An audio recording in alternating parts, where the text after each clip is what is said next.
Hello my dear children, how are you all? তোমালোকৰ ভালনে? আজি আমি প্ৰথম শ্ৰেণীৰ Beginners English 1 নৰ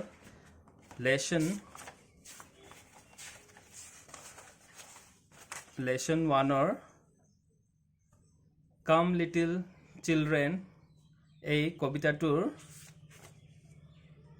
activity 5 part লৈ আগবাঢ়িছো আৰু page number 2 হল 13.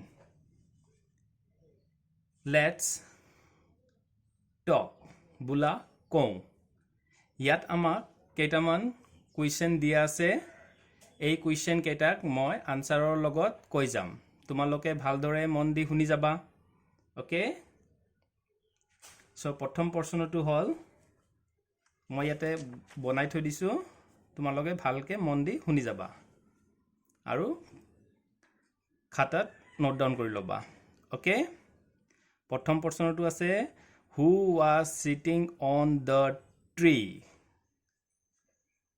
কোনে গছ ডালত বহি আছিল the dog was sitting on the tree কপুজনীয়ে গছ ডালত বহি আছিল dog মানে কি কপু চৰাই গছ ডালত বহি আছিল Why did the ant go to the river?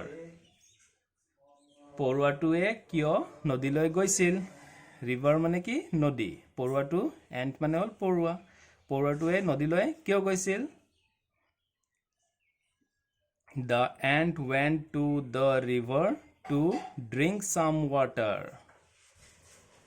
পৰুৱাটোৱে কিছু পানী খাবলৈ নদীত গৈছিল Water means water মানে হল পানী আৰু river মানে হল নদী ant মানে হল পৰুৱাটোৱে কিছু পানী খাবলৈ নদীলৈ গৈছিল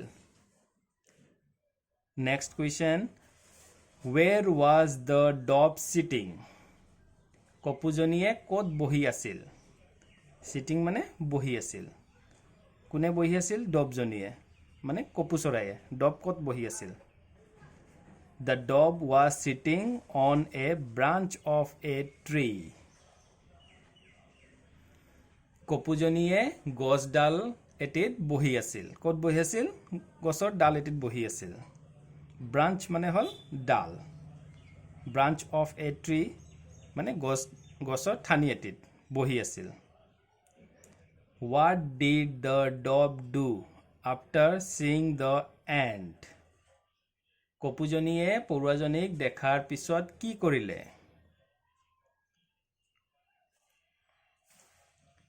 The dog plucked a leaf off the tree and threw the leaf down into the river কপুজনীয়ে গছৰ পাত এটি ছিঙি নদীলৈ দলিয়াই দিলে The dog plucked a leaf off the tree and threw the leaf down into the river মানে কি কপুজনীয়ে গছৰ পাত এটি ছিঙি কি কৰিলে নদীলৈ দলিয়াই দিলে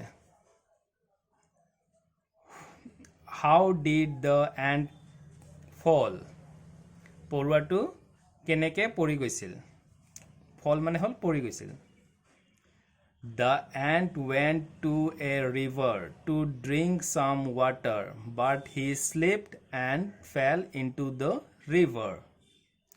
পৰুৱাটোৱে পানী খাবলৈ আহিছিল নদীলৈ কিন্তু হি পিছলি পৰি গৈছিল নদীত Where did the ant fall? পৰুৱাটোৱে ক'ত পৰিছিল The ant fell into the river. ক'ত পৰিছিল ৰিভাৰত পৰুৱাটোৱে নদীত পৰিছিল ৰিভাৰ মানে কি নদী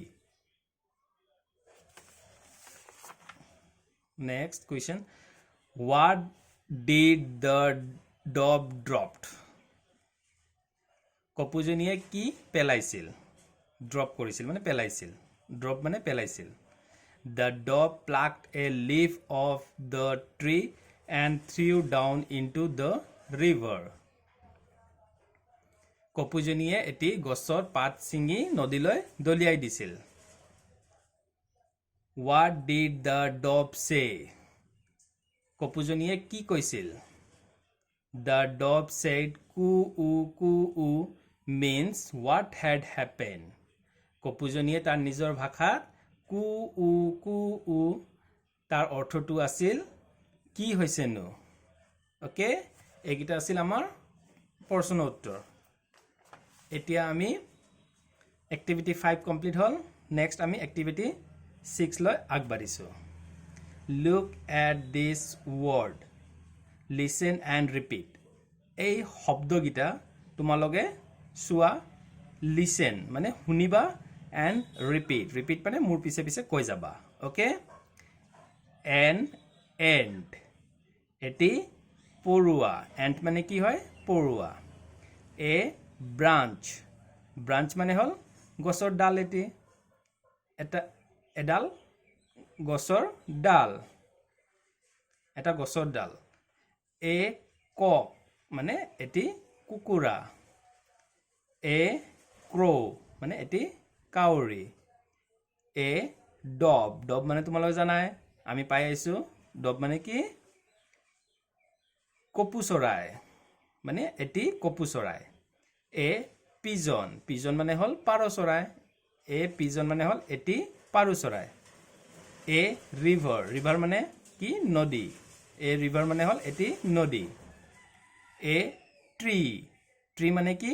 গছ, tree মানে হ'ল এটি গছ। a leaves মানে পাত, leaves মানে এটি পাত। ইয়াতে a আৰু and ব্যৱহাৰ কৰা হৈছে। এটো আমি ভাৱেলত ব্যৱহাৰ, এনটো আমি ভাৱেলৰ আগত ব্যৱহাৰ কৰা হয়। যেনেকৈ a ভাৱেলটো কি আছিল? a e i o u এই 5টা আখৰে শব্দ গঠন হোৱাটো শব্দবোৰৰ আগত আমি কি লিখো? n লিখো। আৰু বাকিবোৰ শব্দত আমি a আৰু the ব্যৱহাৰ কৰোঁ, মানে এইটো হ'ল আৰ্টিকেল। তিনিটা থাকে, a n আৰু the। nটো মাত্ৰ ক'লো, এইটো ভাৱেলত ব্যৱহাৰ কৰা হয়, আৰু a আৰু the বাকিখিনি নন ভাৱেল ৱৰ্ডত ব্যৱহাৰ কৰিব পাৰোঁ আমি। বা দাটো আমি ডেফিনিট শব্দত ব্যৱহাৰ কৰা হয়, যোনটো এটাই আছে আৰু